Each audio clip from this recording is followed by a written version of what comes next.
Good evening. My name is Renee LaBelle. I'm your host tonight for the Applied Project Management Speaker Forum. Tonight's guest is Dale Albrecht. He actually spoke here in 2014, so if you want to see what he said back then, you can go visit our website where we keep all of these videos. A couple of brief notes on our speaker tonight, just to give him a little personal flair. He's actually been to every single state in the Union, which is amazing. Fantastic. He recently completed his doctorate in Zug, a small town in Switzerland. And so we're delighted to have him here. And please welcome Dale. Thank you. Thank you. Appreciate it. Appreciate it. So let me start by saying this. I am a systems thinker, which means, so ever since I was little, I think I was probably a systems thinker. I used to frustrate my parents because every time they gave me a Christmas present, I'd take it apart, like within a day, because I wanted to see how the thing was put together and how the assembly process worked, and I tried to figure it out. The problem is, these toys that I would take apart at 4 and 5 years old never went back together the same way, at least not at 4 or 5, right? I had to learn a few things before that would happen very well. But I'm a systems thinker. I like to think about how things function. And specifically, we're going to talk about how to improve success rates with our business initiatives tonight. And systems thinking is one of the most important things that you can do as a business professional in order to affect positive change in the business environment, in the business ecosystem. Our businesses are systems, and our functional groups and departments are systems within systems. And they're systems with all these interconnected variables, patterns of interconnection, patterns of disconnection, all of the strengths and weaknesses and beauty that goes with that in our systems. So systems thinking is, in my opinion, very important to understand and very important to be able to do in order to drive changes in the business ecosystem. That being said, what I want to kind of unpack for you tonight is a look at several different business models that have been developed over decades and really kind of pull those together into a framework that will help you think about your business and think about how you deliver performance to key stakeholder groups from your business. And so I haven't created anything new in this. These are hopefully models, frameworks, ideas that you've been exposed to throughout your career and throughout your education. So another presentation note before we kind of jump in here. You've got a handout, and in the back of that handout is a reference list. So you have a list of sources that this information comes from. And at the end of the presentation, we'll have some kind of credits rolling by that cite those very same sources. And then if you have, or you happen to pick up a copy of my book that this presentation is based off of, there's an extensive reference list in there as well. So let's kind of dive in.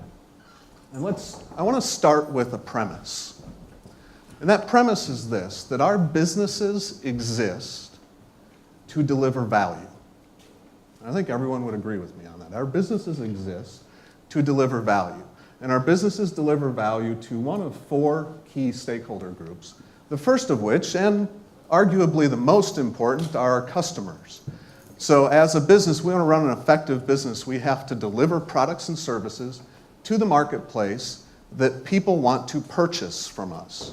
And we want them to purchase those products and services from us versus a competitor, or versus substituting for some other product or service versus what we're offering.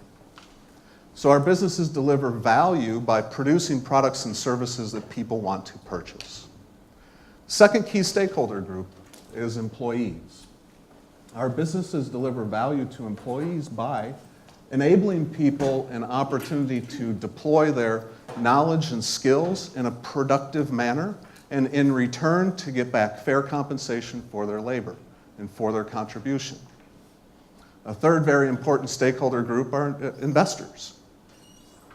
So it takes a lot of money to kind of run a business. You want to develop new product, develop new services, invest in your business. Sometimes you need people to help you with that investment, be it shareholders or financial institutions. Those investors expect, and rightfully so, should expect a fair return on their investment. So a very important stakeholder group. And the fourth one are partners. Every business, no matter what you do, has partners, upstream and downstream partners. Upstream partners that provide you inputs, downstream partners that help you take these products and services to the marketplace. And I'm also the firm opinion that every single person in this room, every single person in your company ought to be able to trace their value contribution back to one of these key stakeholder groups. So if you're a machine operator and what you do every day is stamping out parts that goes downstream and gets assembled into a product that is consumed by another business or a consumer, you are contributing value to customers. If you're an FP&A director and you run an FP&A group and your team is out there pulling information out of databases and data warehouses and generating operational insights that you then hand over to the operations team, and they take that information and they fine-tune that operation so that we can extract additional margin out of it. As an FP&A director and FP&A team, you're contributing value to other employees in your operations team, and you're also contributing value to that investor community because you're delivering improved margin. It could be a project manager, program manager, which I think we have a room full of in here today, a project manager who maybe you're in charge of managing software releases and different sprints and getting these applications out to the marketplace, and applications that are consumed, so you're benefiting consumers.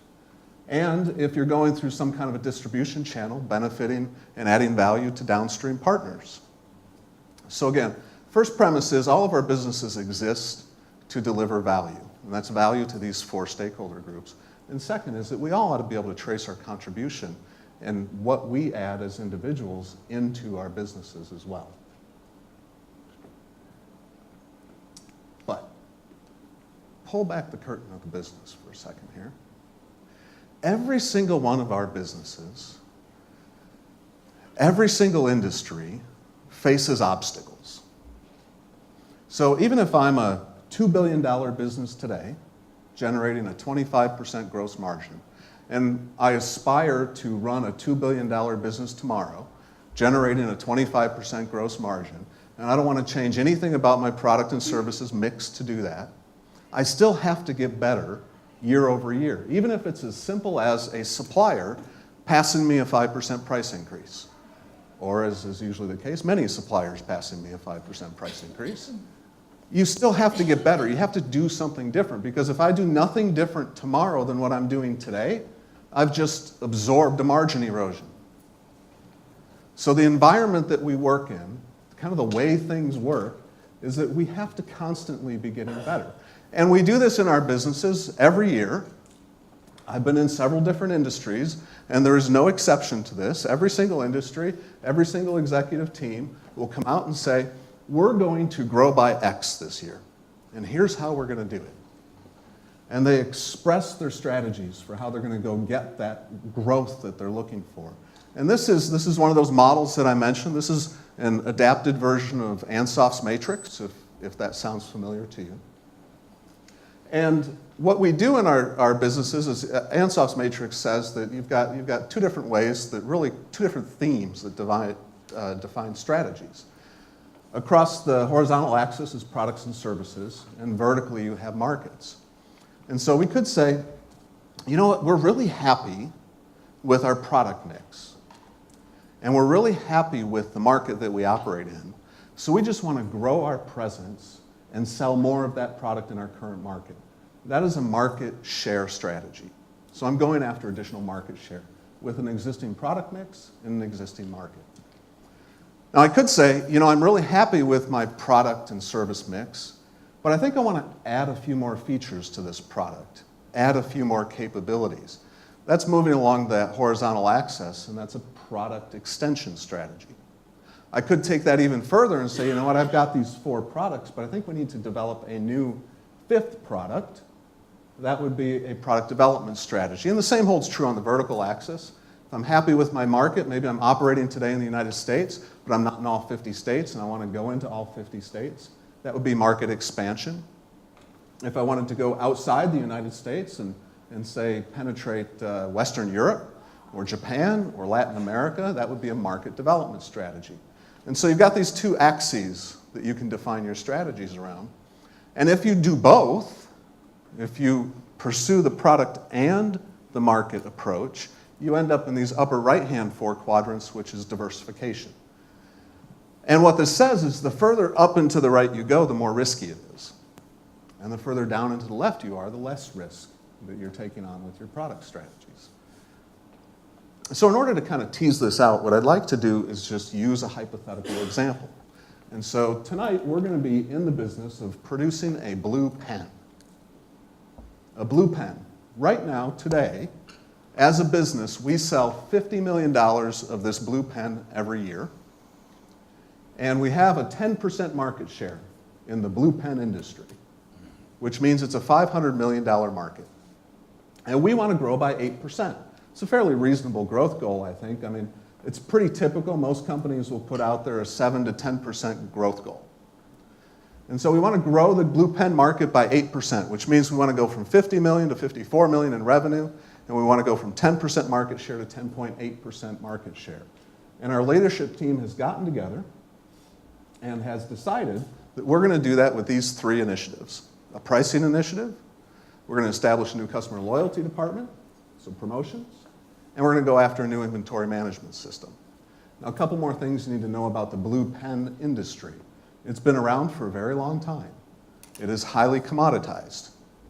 So in order for us to capture that market share and gain those extra sales, we believe as a leadership team that we have to take what's currently a retail price of this blue pen at $4.59 and take that down to $4.19. There's some price sensitivity there.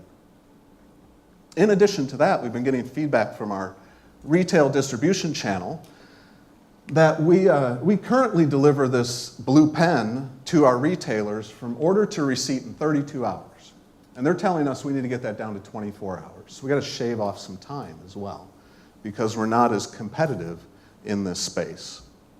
So that's the scenario we're going to use. The leadership team has picked these 3 initiatives. How good do you feel about those initiatives? Every initiative set that I see from businesses scares me a little bit, and it scares me because of this. Across industries, across different types of initiatives, we have decades of history of failure. We have high failure rates with many, many different initiatives across many different types of initiatives.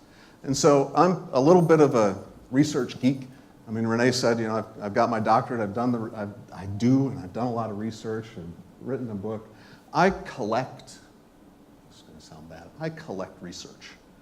So I've got a matrix that I keep of qualitative, quantitative studies. I tabulate how many of each are out there. I track success and failure rates.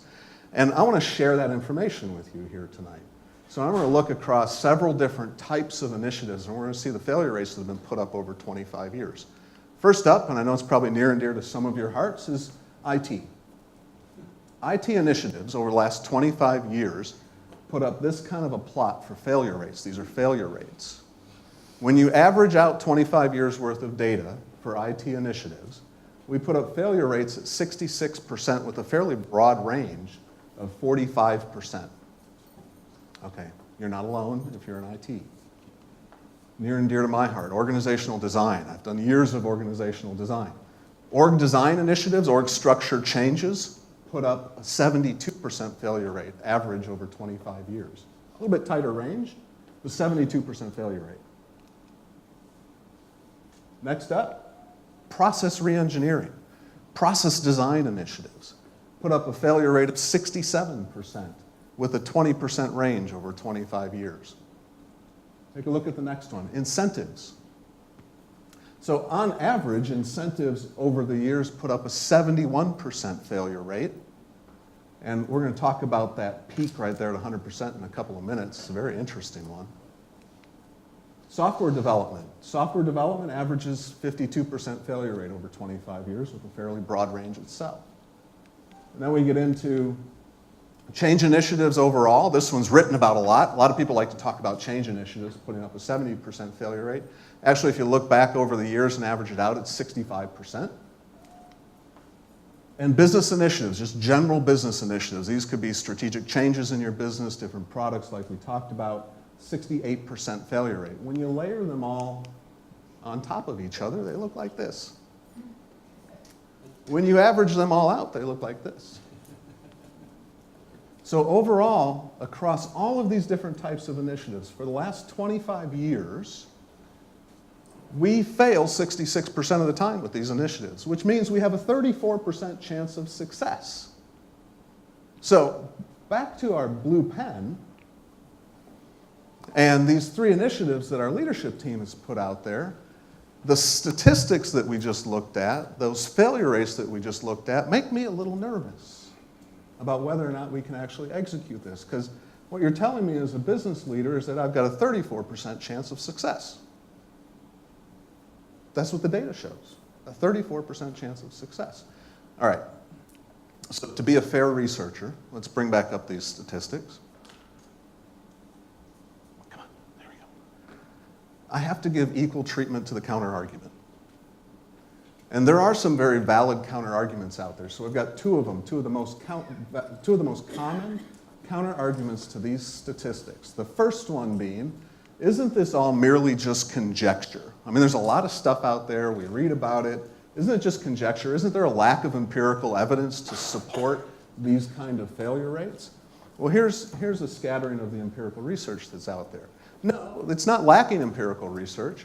We'd like to see more. Absolutely would like to see more, but just about every single one of these types of initiatives has empirical research behind it. A couple that are fairly interesting to me. Software development, if you're in software development, that's this light blue line. If you look at the last 15 years in software development and average the last 15 years out, the failure rate's actually quite a bit lower than the 25-year average. So that would tell me that we're getting a little bit better in software development, which is great. Look at that incentives one. There was a 4-year longitudinal study done in incentives, and I believe it was in the construction industry, 4-year longitudinal study, that looked at differing types of incentives that were applied to drive performance. At the end of that longitudinal study, the conclusion that they put forward was that every single one of those incentive plans were 100% failure. They did not correlate to driving improved performance. So again, if I'm a business leader, I'm not feeling too good right about now. I mean, I think we ought to be able to do a lot better than that. If I'm going to spend millions of dollars in business initiatives, I want, even if you average these, you do a visual average on these empirical studies that are up here, you're kind of ending up at the same point, 65 to 70% failure rate. So if I'm going to put millions of dollars into a business initiative, and let's say that we're off. Let's say we've got a 10% margin of error, or a 15% margin of error. You're still looking at a 50-50 shot. So you're going to tell your CEO that you want to spend millions of dollars in business initiatives with a 50-50 shot? Not me. I want a better guarantee that my investment's going to deliver results. Second counterpoint, doesn't it depend a lot on how you define success? I mean, come on. So that organizational design project that we did with the sales force had 15 requirements stacked against it. Yeah, all right, so we didn't hit all of them. We hit about half of them. But doesn't that mean it's a 50% success? ERP systems. I've done 4 ERP implementations in my career. I hope not to ever do another one. I've done 4 of them. And from experience, I can tell you that the requirements documents will fill boxes. I mean, these things are hundreds of pages long. And yeah, we don't always hit all the requirements. We don't ever hit all the requirements on an ERP implementation. We don't. But can't we consider it a partial success? And these are valid arguments. They're arguments that I've made personally on some of these projects in my career. The fallacy in those arguments, they're good arguments, okay? They're good arguments well-founded by very experienced professionals often. But they're reductionist arguments. So you're looking at defending an organizational design process versus looking at what we were trying to achieve as a business. You're looking at defending systems implementation versus what we were trying to achieve as a business.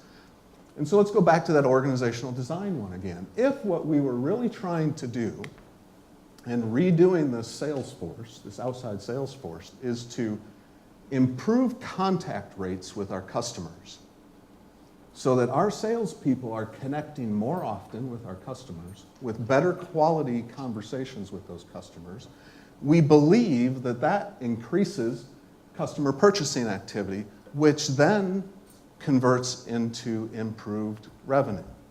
What we're really trying to go after in that organizational design effort is improved revenue.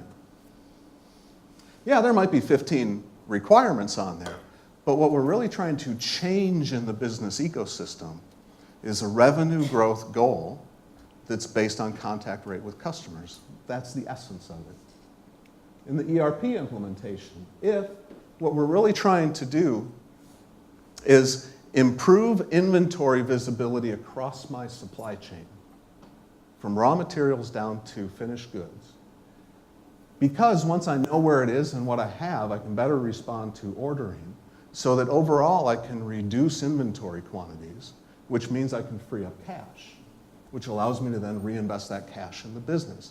What we're really after is freed up cash. That's what we're trying to do with the business ecosystem. All of this lead up, all of this context, to reemphasize to you that our businesses are ecosystems. Our functional groups are systems within systems, all of which is there to deliver value to our customers, our employees, our investors, and our business partners. So what I want to unpack for you next is a framework that I've put together that helps me, and I hope helps you, frame up the business, think about the business, that allows you to, when fully exercised, achieve higher success rates with your business initiatives. So let's start. And the first graphic is this, and we've already talked about it a little bit. Every business is in place to take inputs, run those inputs through its production engine, produce outputs that are consumed in the marketplace. Those are our products and services. Every business must also figure out how to differentiate itself in the marketplace so that not everything that we do is identical to our competitors, right? Those are called, I use a model called value disciplines. This comes from work that was done by Tiercy and Wiersema probably a decade and a half ago, and it's included in your references section.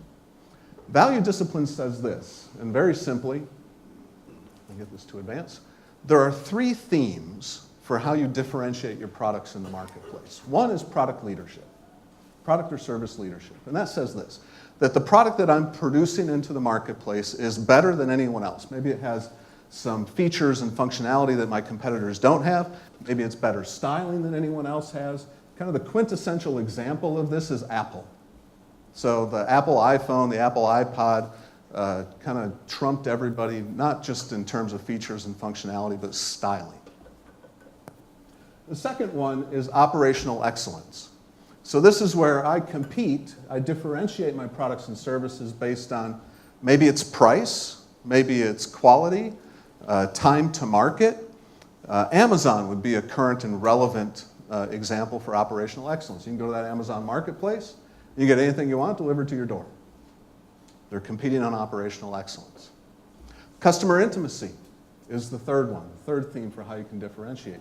And customer intimacy says that I'm competing in this category if either I know something unique about my customers that allows me to deliver a certain product or service mix at the right time in the right way that really matches their needs, or it could also be in customer service, as an example. A local example of a company that competes in this category is Sewell. So if anyone's done any business with Sewell, they compete in customer intimacy. Your service experience at Sewell is second to none. It's wonderful. They take very good care of you. They charge you for it, but they take very good care of you. So we have products and services that we take into the marketplace. We have to differentiate those products and services so that people want to buy from us versus buying from our competitors or substituting for something else. Now, inside that production engine, it looks like this. This is an adaptation from Porter's value chain, which hopefully looks familiar to you. And so our companies can be described using this model. And the first thing, and there are some adaptations up here, so there are some changes, and I'll go over those. I won't unpack all of Porter because we could be here for a very long time, but just in highlight, so in Porter's value chain model, we have direct functions and indirect functions. The direct functions are on the left, and direct meaning that they directly impact or manipulate those inputs and turn them into outputs for us, everything from supply chain down through IT. And the indirect functions are off to the right. Indirect meaning that those functions are there to enable the direct ones to do their work. Some changes from what was put out in Porter's model. Supply chain in Porter's model was titled inbound logistics. Operations had very much a manufacturing bent to it. Market delivery was outbound logistics. And IT wasn't down there in the direct line, it was over to the right, and the indirect line is technology. So there was, when Porter released this a couple of decades ago, 2.5 decades ago, we were very much in kind of the tail end of the industrial economy. Everything that we were doing was very manufacturing oriented, so the model was very manufacturing oriented. But if you're in the business of producing software today, as an example, and what you bring to the marketplace is an application that goes to an app store and people download it, well, you don't have a whole lot of tractor trailers out there moving your apps around. So outbound logistics doesn't make a whole lot of sense. So I've retitled that to market delivery, kind of broaden some of these terms for us. Let me comment on IT for just a second. So in Porter's model, technology, it wasn't IT, it was technology, was an indirect function. In today's day and age, depending on what kind of a business you're in, IT can be either direct or indirect or both. So if you're in a business where what you produce to the marketplace is an IT-based product or service, it's a direct function. If you're producing blue pens, so it's a hard product, if you're producing blue pens, IT is probably an indirect function because you're doing things like desktop support and setting up your network and managing it and things like that. Human capital management is a little bit of an expansion from HR. It includes a couple of different things. Management systems was not in Porter's model, and that's because it's a recently developed field over the last couple of decades. So this is everything that our leadership team or that you as a leadership team has to do to run the business on a day-to-day basis. It includes things like metrics and dashboards and scorecarding. It's what sets up the cadence for the business. And then financial resource management is managing our operational and capital expenditures and assets. All of that together comprises what is called organizational capabilities. So how we invest in these 10 areas, the resources that we put in there, how we set them up, defines what every single one of our organizations is capable of delivering. And these three things, products and services, value disciplines, and organizational capabilities, if you remember when this picture first came up, there's a symbol behind those three triangles, and it's one of the infinity symbols. I believe it's the Celtic infinity symbol. And I put that up there because these three things constantly interact with each other. If you change anything in there, something else is going to change. Because every business system is designed to get the results that it's currently getting. So if you start making changes, something's going to happen, something else is going to happen. We make a change to organizational capability, it will impact potentially your products and services or the value disciplines of those products and services. So it's a system, it works together. Now, if you want to drive organizational capability changes, there are 7 disciplines that you have that you can use to change the capabilities of the organization. So we're going to zoom in on those and take a look at them. There are 7 of them, as I said. And those 7 are organizational structure, so how we align our resources. Decision rights, so what are the key decisions in our business? Who gets to make them, how and when? Processes, so a definition of how work moves through the organization, how we take things from inputs to outputs. People, so putting the right people at the right place with the right skills at the right time. Incentives, making sure that we are incentivizing our people and possibly also incentivizing our partners upstream and downstream to get the behaviors that we need to out of our value chain. Systems, so automating work and making sure that that work is repeatable from an execution standpoint. And then tools, making sure people have the tools that they need in order to do the jobs that we've asked them to do. I use an analogy in describing these 7 disciplines. It's actually from years ago. First home that I owned, the driveway was kind of torn up. We had a blacktop driveway, and I was not happy with it at all. So I did my due diligence. I called a few contractors out to give me competitive bids. And one of the contractors, I engaged with them, and I said, I want a concrete driveway. I want a cement driveway. He goes, well, hold on a minute. You don't want a cement driveway. What do you mean I don't want a cement driveway? He goes, well, cement is really very brittle. I'm kind of looking at him like, come on, you're pulling my leg here, right? You don't want a cement driveway. He goes, well, cement is a combination of ash and lime, basically. You mix that together, and it gets hard, but it's flaky and it's brittle. What you want is a concrete driveway. And I'm thinking, okay, come on, it's semantics. You're kind of messing with me here, right? You want a concrete driveway. And concrete, the difference is we add an aggregate. We put sand in there, we put rock in there, we give that cement something to bind to. And when it can do that, it becomes much stronger. He goes, but what you really want is a steel reinforced concrete driveway. Like, come on, dude, yeah, you know what I wanted, you know what I meant. A steel reinforced concrete driveway will give you structural integrity. And if we used a washed aggregate and sand, that gets the contaminants out, it binds even better yet, and that driveway will last you 30 or 40 years. And it's the combination of these 3 materials that gives it structural integrity. The 7 disciplines are no different. If you bring in an organizational design expert to look at your organizational structure, they're going to find some problems with your org structure. Bring in a process expert, they'll find problems with your processes. But what you really want is someone to come in and look at the mix of these 7 disciplines that defines the capabilities that you're delivering as a total organization, and to apply them in the right mix to get the change that you desire. The reality is our businesses are ecosystems. And if we want to get the results that we desire, we have to think systematically about our businesses. Let's come back to our blue pen here as an example. I keep pointing to the screen with this and the receivers over here. Our blue pen is an example. We want to drive $4 million in incremental revenue. We want to get another 0.8% in market share. Let's talk about pricing. So this pen is $4.59 today. We need to get it down to $4.19. Pens have some pretty typical components in them. So we've got the tip, we've got the barrels, we've got the thrusting, clicking mechanism, we've got a clip, an inkwell, and ink, just to name a few.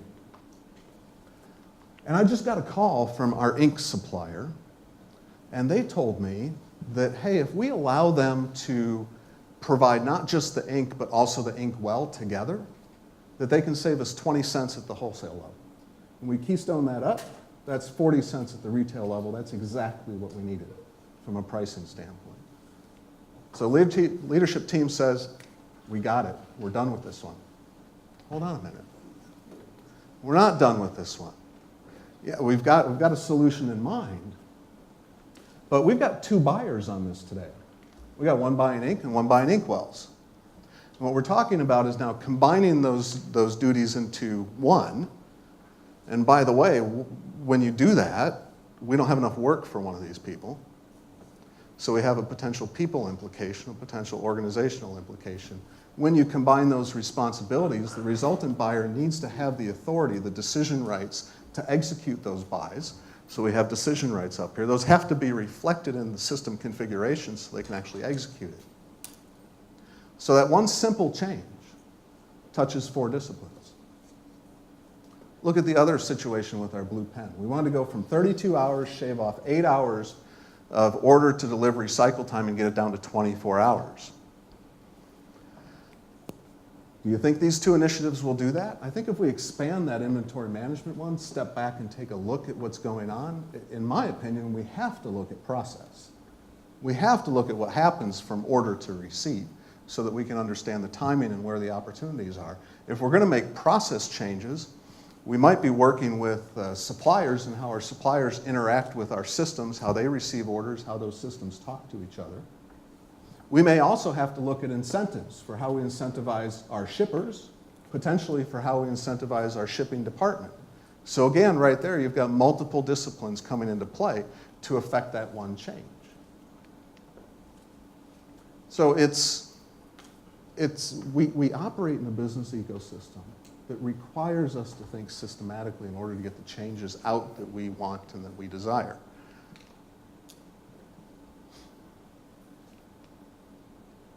And so this is the model. This is the framework. It's how you think about the business, taking inputs through your firm's production engine into outputs and market delivery. And it's the constant interaction of products and services that you're delivering, the difference in value disciplines allows you to differentiate those products in the marketplace, and then the organizational capabilities. And our blue pen is an example of that systemic thinking that we need to apply in order to get the results that we're trying to get. It leverages all three of these. All three of them interplay constantly in our businesses. This too, right? Okay. So this is a very simple example, but I think the point is very valid. And that does set up kind of the construct. It gives you kind of a new view or a new perspective. What I want to do now is kind of step into a little bit of a different direction. We're having advancing problems here. And I want to talk about the impact of time on an organization. And this comes from, we have some, you probably see this, we have some extra resources sitting up here on the front that you can come up and grab afterwards. If you're interested in a book, you can grab that too. This comes out of an article that I published for Forbes last year on the impact of time on organizations. And time is a very important concept to understand and how it impacts our business ecosystem. Because we are all always working to maximize effectiveness and efficiency. It's kind of the classic 2x2 matrix. And every day we go to work, we're trying to drive for improved efficiencies and improved effectiveness. And the reality of the march of time is this, that what was effective yesterday is probably not effective and efficient today, and is probably not going to be effective and efficient next year. And so we constantly find ourselves having to push up through this model year over year to improve and hit maximum effectiveness and efficiency. And our blue pen example, to bring that back in here, it's an example of that. So our retailer's telling us that there's additional price sensitivity, so we got to go from $4.59 down to $4.19 at the retail level for our blue pen, says that we're not as efficient as we were last year or the year before. We've got to get some additional efficiency out of here. Our order to receipt cycle time, getting that down from 32 hours down to 24 hours means we're not as effective as we were in prior years. 3, 4, 5 years ago, 32 hours might have been leading the pack. Today it's not. Today it's falling short. We've got to get that down. We've got to get that maximized. Another way you can look at time is like this. So if we put back up that 8% continuous annual growth rate. So we were wanting to drive 8% growth in blue pen. And I actually went through this with an organization a few years ago in my career where I took over a team for a company that was a $500 million company. And they grew at 8% continuous annual growth rate for about 5 years. And so when that happens, year one growth takes you from 500 to 540 million. And so you make some changes along the way, right? So we got to invest a little bit here, a little bit there in order to execute to that. Year two takes you to 583 million. Year three, 630 million. Year four, 680. Year five, 735 million. I came into the role in that 4 to 5 year juncture. And what I was told as the chief risk officer was, your functions as risk management, environmental health and safety, and human resources aren't doing it for us anymore. They're not effective. They're not efficient. And oh, by the way, we're going to go from 700 million to about $1 billion in the next couple of years. We need something different out of your teams. And they were right. What was going on, 8% continuous annual growth rate when you look at it compounded, is a 47% growth over 5 years. It's the power of compounding, right? You can do this in your bank accounts too, or in your investment portfolios. Well, we want to anyway, right? So over 5 years, you're talking a 47% increase. Now, if I was to do that with that blue pen and say, hey, we're going to go from $50 million today, and by November, 4 months from now, we're going to be at $73 million in sales. Every single one of you would tell me, hold on a minute. You want me to grow by 47% in the next 4 months? We need to look at, we're going to need some more people. I don't think our systems are going to handle it. You're going to be asking a lot from our current people. We probably need to put some different incentives in place. There are a couple areas that we have to restructure. You will very naturally start thinking through all 7 of those disciplines because it's a fairly dramatic shift. But when it sneaks up on you over time, we don't think like that. It sneaks up on us. Our businesses can very easily get to the point where we have to step back and we have to look at them systematically. We have to look at what's going on in the business. And so we come back to this model, to this picture. 47% compounded growth over 5 years is fantastic. Who would like that performance out of their businesses? I would love it. I would absolutely love it. So if we're doing that, that means we're doing some things right. So we've got to have some good products and services in play. We've got to be differentiating ourselves properly in the marketplace. So it's those org capabilities that we come back to. How are we going to deliver on that from an organizational standpoint? And so when I took over that team as the Chief Risk Officer, actually all of our indirect functions at that business had the same issue. Because it's when you're growing, it's a whole lot easier to think through investments in those direct functions because they directly impact what you produce, right? The indirect functions tend to fall behind. And that's what was going on here. So we put our heads together, and we did exactly what this model depicts. We looked at how are we structured, what are the decision rights, who gets to do what, decide what do our work processes look like, how do we change them. We picked up a couple of new systems that we needed and gave some people some new tools, and we actually did a fairly significant change in team, change in people resources as well. So it required a multiple disciplinary approach in order to get the change that we needed and wanted out of the business. And so ever and forever, any capability change that you want to drive in your business will require you pulling on one or more of these 7 disciplines. So again, the business ecosystem model, the framework to look at it, and the organizational capabilities are driven by these 7 disciplines.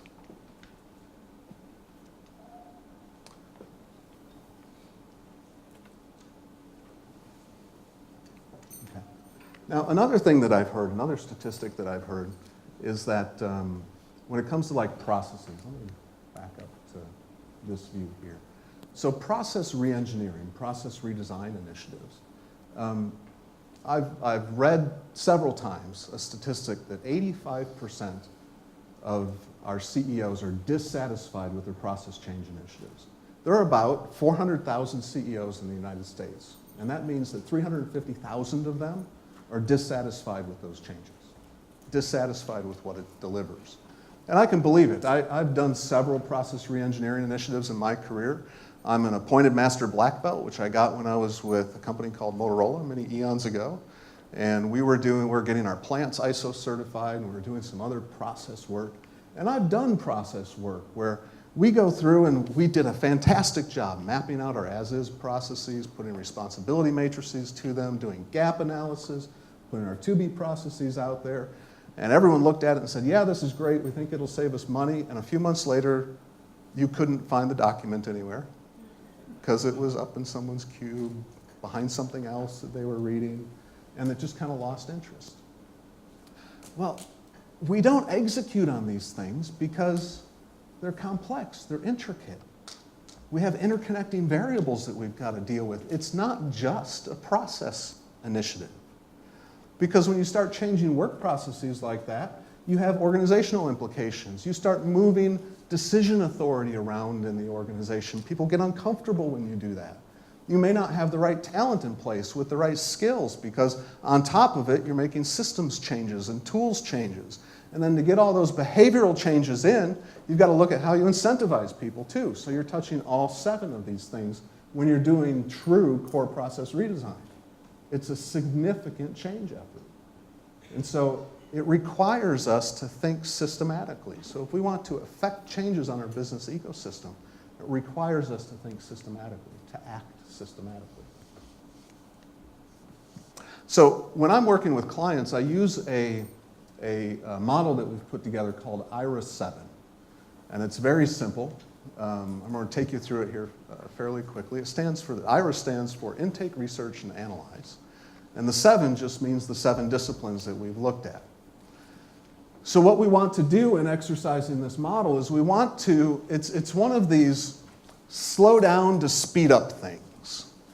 So I want to slow you down in the front end so that I can do a good job intaking, understanding your business need and what you're trying to drive as a result out of your business ecosystem. I want to engage your people so that we can do the research and analysis to get to root cause and correlations. So what do we think has to change in terms of organizational capability to get you the results that you're looking at? Then once we've got that defined, we can execute on the 7 disciplines that we need to. So I'm going to go a little bit further in depth here, expand the board, and put up the IRA-7 model, and it looks like this. So it's simply, intake, research, and analyze, and then we've got our 7 disciplines here. And I want to reiterate a point that I mentioned a few minutes ago. If you bring in an expert in any one of these 7 areas, that expert's going to find problems with that area. I guarantee it, 100% of the time they'll find an issue. If you bring me in to do only an organizational design project, I will find opportunities for you to design your org structure a little bit better. If you bring in a process re-engineering expert, they will find issues with your process, opportunities for improvement. But you may not need to invest in those things because that might not be the area that correlates to the business change you're trying to drive. So what this says is step back, do some front-end research and analysis, do a good job at the intake, understand what we're trying to drive, and then recommend the right mix of the 7. So the first thing I want to do here is I want to expand the people one for a second, because that expands into talent acquisition, talent management, and learning. So basically it means we've got the right people, talent management that they're in the right place doing the right jobs, and learning that they have the right skills to do the job. Now let me unpack the first 3 disciplines up here. So org structure, decision rights, and processes. And the first thing you'll notice is that they don't line up on top of each other naturally. Each one has a little bit different method associated with it. So if you go through an organizational structure change or an organizational design process, that includes 5 steps: needs, diagnosis, design, looking at linkages to other organizational units in your company, and then implementation. Decision rights, also a 5-step process, but a little bit different. Process re-engineering, what I have up here is the DMAIC process from the Lean Sigma space. So define, measure, analyze, improve, and control. But you could also use a DMAD-D or DMAD-V process methodology. If you want to go after continuous improvement, there are others out there. There's PDCA, that one might sound familiar to you. So one of the challenges we have is when we start looking at all 7 of these disciplines and we lay them all out up here, they're a little bit different. And you can infer an overall kind of 9-step flow to this. And you'll see this in some of this writing up here, and this is more fully explained in the book if you want to pick up a copy. But the really important point is this, that you slow down so you can speed up later. That you do the front end work, which hits in this front end of every single one of these disciplines to understand what we're trying to do with our business ecosystem, to research the causes and correlations, and to recommend the right mix of the 7 so that you can deliver the changes in organizational capability. And that's where the real power is. It's in doing that, because organizational capabilities drives the products and services that we deliver to the marketplace, and differentiates our products in the marketplace as well. These three kind of come together. So that's the model, that's the framework, and hopefully it helps you kind of think through what your businesses do. I mean, all of our businesses take inputs, run them through a production engine, produce outputs that the market consumes, and those products and services are differentiated. You can use a model like value disciplines to understand differentiation. All of it driven by an organizational capability mix that is affected by 7 disciplines. Now, I want to give you some counter statistics here. This stuff works. Thinking systematically about your business and about your business ecosystem works. Some research that was conducted by McKinsey a few years ago. Longitudinal research over several years. Companies and initiatives that used an ecosystem approach like I've just described to you put up success rates of 73%, up from an average over 25 years of 34%. I'll take that. Okay, that's almost double. The companies that surrounded this ecosystem approach with formalized project management and change management. So they paid attention to getting the right people on the teams, managing stakeholders, making sure that we have the right sponsorship, metrics, follow-up, and communications, went from 73% success to 83% success. They got an extra 10 points of lift off of it. It makes a difference. In my own personal experience, I can say the very same thing, where we are leading initiatives where we can get the leadership team to take a business ecosystems approach and understand the full model, we hit success rates in this 80 to 90% area. It works. It really does work. So all of our businesses, no matter what industry you're in, take inputs, run them through that production engine, those 10 functions that are identified up there, produce outputs that are consumed in the marketplace. Those are the products and services that we deliver, differentiated so our customers want to buy from us versus a competitor or some other substitute, all of which is driven by organizational capabilities.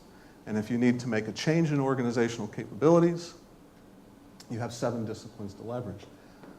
So the closing statement is this, that we work in a business ecosystem, and we have to think systematically in order to get the results that we seek out of our businesses. And when we do that, it works.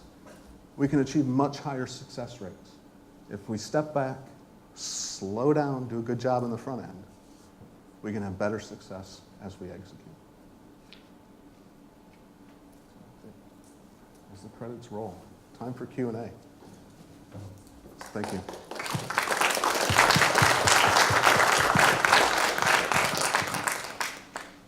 Thank you, Dale. I think we have time for questions. Let me just bring the mic to you.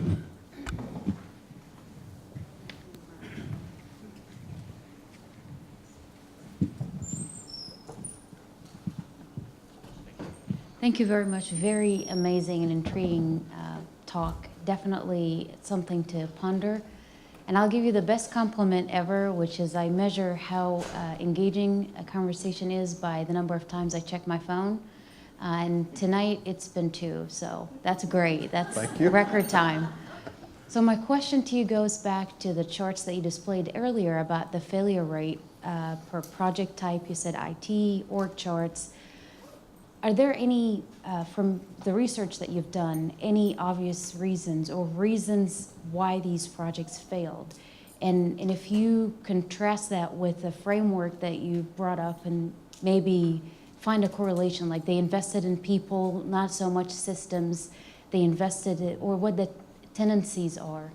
Mm-hmm. Yeah, it's an excellent question, and there are themes that come out. One of the tools that I use when I'm working with clients is a rating tool across these 7 disciplines. So a recent one that I did not too long ago was an organizational design shift, and we were trying to make changes in how this team interacted with customers and drive revenue growth in the business. And so what I had the team do in the workshop was we laid out each of these 7 disciplines and the requirements that they were trying to drive, and I gave them points. And I said, apply points to how important are each one of these items in driving the success. And every single person to a T distributed these points, and you could see very clearly when you tallied them up that what we were trying to do wasn't just an organizational design shift. That in addition to that, we had to do some work with systems, we had to do some work with tools, we had to redesign incentive plans. And it really does come back to, in the research that I've looked at, it's when they miss because we've gotten myopic in our approach. We've taken kind of this reductionist approach, and we've lost sight of the entire ecosystem, and we lost sight of those 7 things that drive capability. So it's really important. You know, I said, you want to slow down to speed up kind of in the front end. And so you want to do a good job on intake research and analysis so you can recommend what we have to do in those 7, the right mix of them. It is equally important, once they start executing, to time those work streams so they interact with each other properly. So to kind of close out the answer to your question here, a further example, the organizational structure change that we were putting in place with this client was actually a long-term, and this is pretty typical, a long-term kind of play. So at the end of our evolution, we want to be to this point, we want our teams to look like this, and we think that that's going to help drive business performance improvement. But we couldn't go there in one step. We had to phase that out and time it with the systems changes that were coming and the tools changes that were coming and the incentive plans that had to be redesigned. Because if we just pulled the trigger on the org change, and I've seen this done, I've lived through it, where companies go too fast into an org structure without having everything else in place, and it fails. And so what happens? 8, 9, 10, 12 months later, we're restructuring again. Fast forward a few months and we restructure again. And we're in this kind of restructure cycle because we're not getting the results that we wanted. And we're not getting the results that we wanted because we're not thinking systematically about our business ecosystem. So everything that I've read comes back to that. And the work that we do and the research that I've seen from companies like McKinsey just kind of underscores and emphasizes that if you take an ecosystems approach, you'll have much better success rates with your initiatives. So, did that answer your question? Okay, thank you. Great, I'll bring the mic over to you.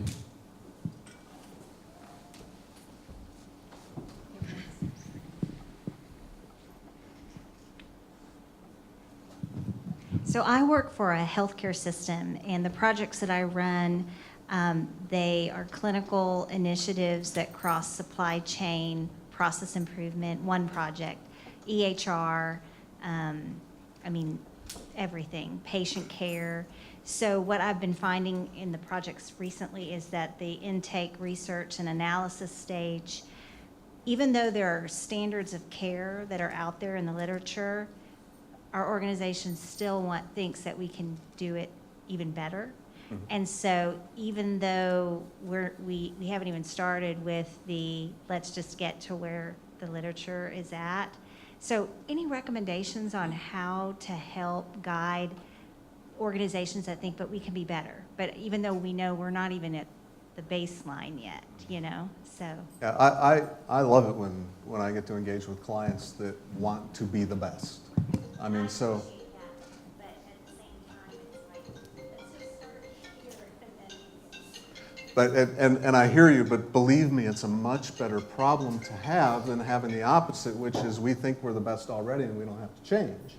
So having clients or having an organization that wants to be the best and realize that they have to go through some kind of an evolution process to get there is a wonderful starting point, And when I'm working with clients that are in a space similar to what you're talking about, I actually have one today that's kind of in that space. And it's really important to exercise kind of that performance consulting, to really kind of get down to what is the result that we're really trying to drive in our ecosystem. So you talked about patient care as an example. What does that look like and how is that defined? What do we believe the end game is? And even recognizing that end game, if it's 4 or 5 years out, that could change as we go too, right? And then stepping into that so that you can define the changes that need to occur in a phased manner. So it's kind of pacing the change so that the organization can absorb it. Because you can't always get there at the snap of your fingers, right? I mean, we all want to. Trust me, I want to. I'm a very action-oriented, driven person. I want to get there as soon as possible. But I recognize that, we have, in a lot of cases, very large companies that we're managing. And these become very intricate changes that we have to drive. If it's a smaller company, it might be as simple as having a few smart people around the table to say, okay, so what are the org implications, system implications, processes, et cetera. But in larger companies, in larger businesses, it requires you to bring everyone else along with you. And so that necessitates pacing the effort.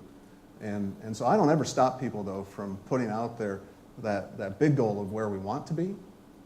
And then I engage them in actually planning how we get there and over what period of time. And usually that time frame kind of stretches a little bit as they start to understand the gravity of the work and the interconnections within the system that have to take place.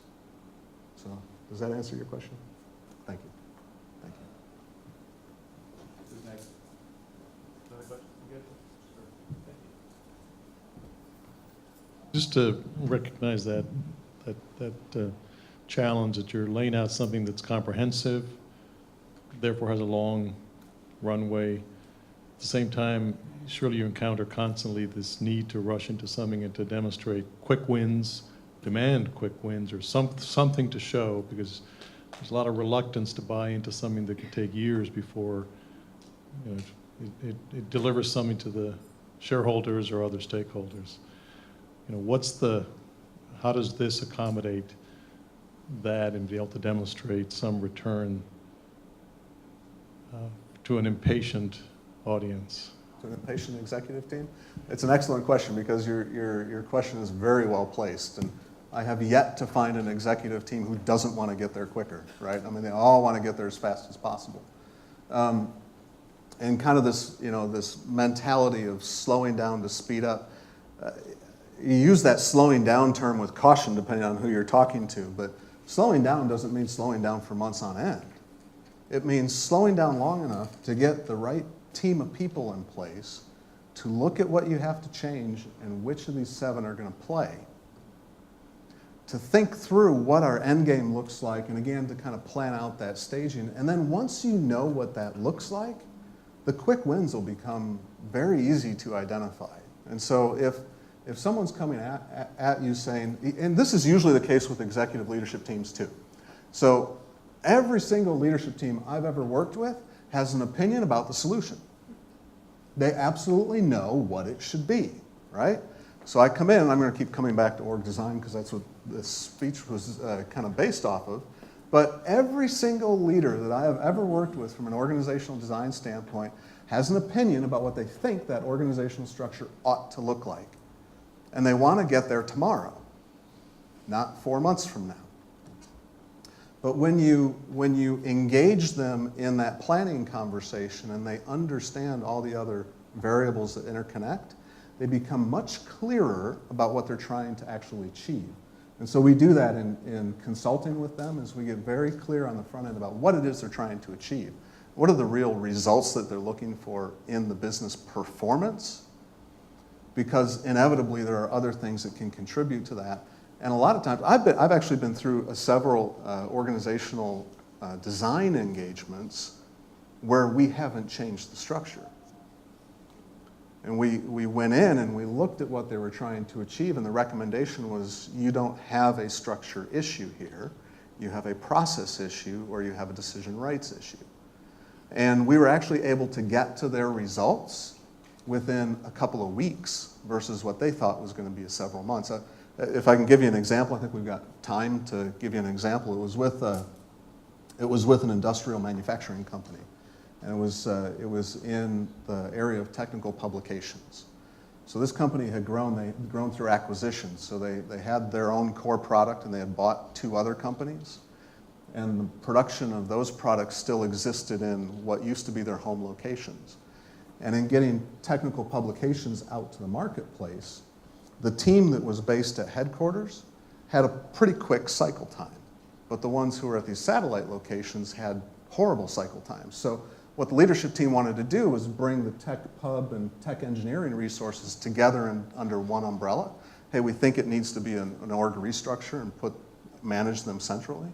When we went out there and did the research, what we found was that these satellite teams were still operating like they did before they were acquired. So they were taking these tech pub publications that they were developing, and they were sending them up to be reviewed, which went up to be reviewed, which came over to headquarters, and then went back down through that tech pub group, instead of changing the process and the decision rights.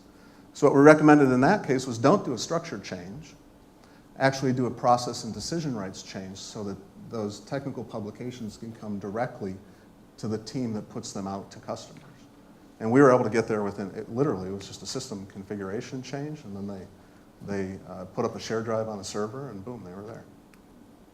And so it helps to think systematically, because you can uncover some of these quick wins that you didn't even think existed, and give the value back to the business that they're looking for very quickly.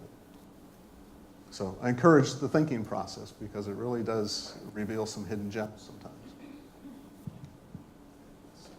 Hello. First, I have a comment and then a question. First of all, the organizational capabilities is just straight common sense, and I appreciate it. I really do. What do you do? The two businesses that I've had most of my experience in have been health insurance and the mortgage industry under financial. And over the last several years, the first part of doing the upfront work, does it normally get done because the government gives you X amount of days and then you have to execute? So what would you suggest in those types of situations as far as doing the upfront work appropriately when you're under the gun to be able to execute it according to the government's timelines? It's a good question, and it acknowledges the reality of the situations we're put in, right? And this kind of ties back to your question a second ago, too. And so there are some tricks to the trade. And so I have to put this out with a caveat. I still highly recommend, if you can get them to do it, you get your leadership to do it, you slow down so you can do the front end work in advance, and you can recommend the right mix of these disciplines to put in place. But I myself have been in situations where it's like, you know what? You've got to do this workflow redesign now. And we don't have a choice, because we have to get better cycle times, or else we're going to lose this customer, or we're going to lose this business. Or you have to make this organizational change now, because we're facing 10% budget cuts. We got to cut people. We don't have any options. So what I have done, successfully done, is gone through, so you're leveraging that discipline, right? So whether it's org design or process design, and you go down the path of being that specialist in that area, and you execute according to the request, but you make sure that you identify what else is required to achieve those results. Because I guarantee you, if you're kind of forced into this view where you have to do one of them, and you're kind of forced into it, achieving the results will depend on some of the others at the same time.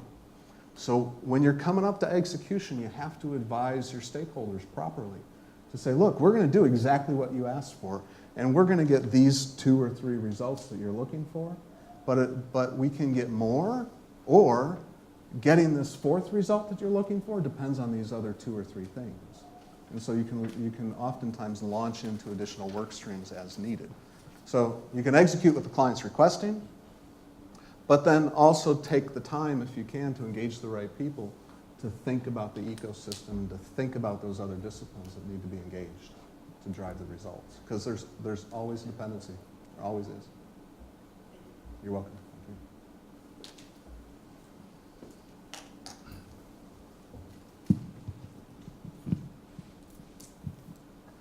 Incentives is very difficult to solve, and it's rarely looked in conjunction with the other disciplines you outlined.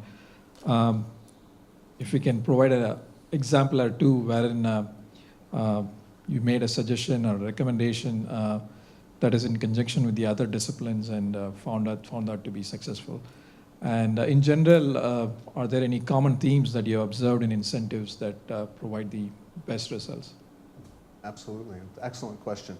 Incentives is a kind of a unique space, right? And I believe it was either Peter Drucker or Chester Bernard decades and decades and decades ago who said that incentives is the number one key responsibility of an executive leadership team, getting incentives right. I agree, but incentives is what is essentially control mechanism. And actually, there's a write-up in the book. I'm not pushing the book. If you want it, you can grab a copy. But there's a write-up in there around agency theory. Have you read anything about agency theory, principal agent theory? So if I can do this quickly and just a really quick summary. If I'm a business of one person, it's me, myself, and I have absolute, perfect, 100% control over what I do, when I do it, and how I do it, right? So I don't need to put in place any other control mechanisms. Now, the minute that my business expands to where I have to hire you to do some work on my behalf, I now have to worry about controlling what you do, how you do it, and when you do it. And you come to the office with a different set of experiences, a different worldview, a different educational background. And so you're not always going to approach the work the same way I would approach it. Matter of fact, you probably won't. So as a principal hiring an agent, I have certain things that I can put in place to control the work, to control how you do it, when you do it. Incentives is one of those control mechanisms. Processes is another control mechanism. Systematizing what you do so that you have to interact with a system in a certain way before you can do anything else is another control mechanism. Actually, all of these disciplines are control mechanisms that guide how agents conduct their work. In my opinion, unresearched, this is an opinion editorial comment, incentives are overused. So we think that incentives control better than they actually do. They are one of 7 levers that we can use when we think about our ecosystem, when we think about driving capabilities. They are one of 7 levers that we can use to help determine and control the output. But it's not a 100% control mechanism. None of them are, which is why you have to mix them together. It's a little bit of art and it's a little bit of science, right? It's kind of like baking a good cake. You got to mix these things together in the right proportions to get the output that you're looking for. Incentives functions in that way too. And research and studies around things like employee engagement and employee satisfaction, why people join companies and why people leave companies. Incentives consistently for many years is not one of the top 5 motivators. It's down in that 5 to 10 range. And compensation works that way too. We will move for additional compensation up to a certain point, and then after a certain point of income and lifestyle that we've established, it doesn't motivate us as much. And so we have to think about that, and we have to look at it intentionally and look at it systematically so that we get the results that we're looking for in the business. You're welcome.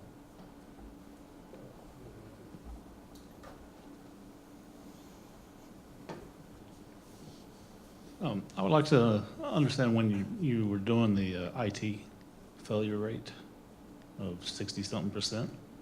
Okay, I've done IT all my life. Okay, from a help desk, cable puller to project manager now. Sometimes when I'm sitting in meetings, especially with executives, setting out their expectations, which I have to level set sometimes. I understand that, And absolutely. Sweat runs the back down my head when I'm doing that. Okay. I think sometimes our expectations of a failure rate on IT has been set so high because technology is good for us. That motto that our life will improve because of it. That we have a project. I have 2 technicians on my current project that are doing more work than 40 technicians did 15 years ago. Okay, they came in at 15% below what we expected them to do. It was deemed a failure rate. You know, and you sit back there and go, guys, We've come so far. Why- Why are we getting sidled with this how review can of our right, performance? right, how can you set this deal? You know, we had a bandwidth issue of the biggest pipe I've ever had to use in my life. Okay, we only got like 20% use of it. Okay, and we had meeting after meeting after meeting on how to improve that. And I sit around and go, guys, 5 years ago we would have been in the parking lot with a Budweiser cooler on our shoulder, celebrating we got the bandwidth that we did. But today we're calling it a failure. You know, how do we go about, and, you know, especially with executives that do not want to slow down, as you say. Yeah, there's a couple of things that come to mind as you're phrasing that question. One is that, and IT initiatives tend to be this, they tend to be fairly high ticket items, right? So even a simple solution. So we're you know, in our firm, Alonos, we're considered a micro business. So in order for me to go out and get a very, very simple like CRM tool, it's not cheap. I mean, it costs me money.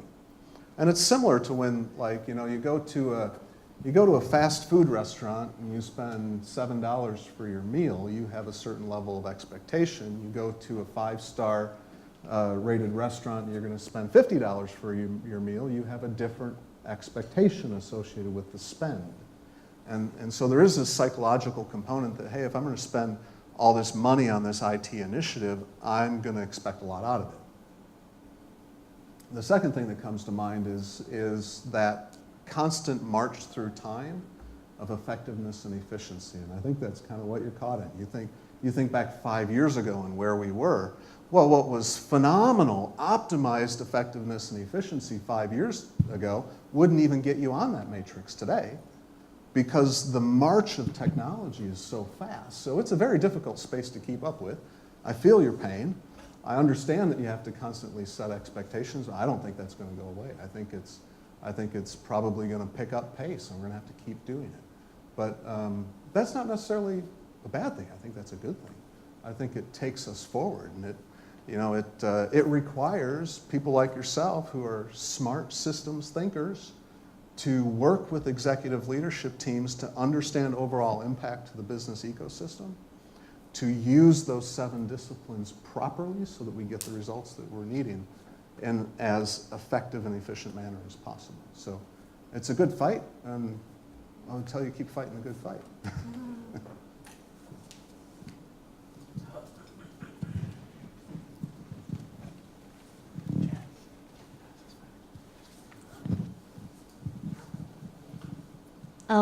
When I was actually looking at the graphs that we have tons of failure rate and everything bad, and then it came to my mind that we have new kind of thinking mindset saying that if you're gonna fail fast and fail often. What's your take on that? It's it's that kind of mantra, fail fast, fail often, is very prevalent in the tech space, right? And I spent more than half of my career in the tech space. And we do, just as human beings, we learn through failure as we're growing and moving through life. So I'm not saying failure is bad. It's useful. It's part of how we develop. But what I am saying is, if I'm a business leader and I'm going to invest $10 million in your tech initiative, I want better than a 50-50 shot that you're going to get me there. And there are ways that we can do that. So if you're in the tech space where what you do and what you deliver to market is product leadership, so our tech solution or our tech product differentiates itself because it's the newest and greatest thing and it has features and functionality that none of our competitors have, you're going to encounter that fail fast, fail often thing because you're on the bleeding edge of innovation.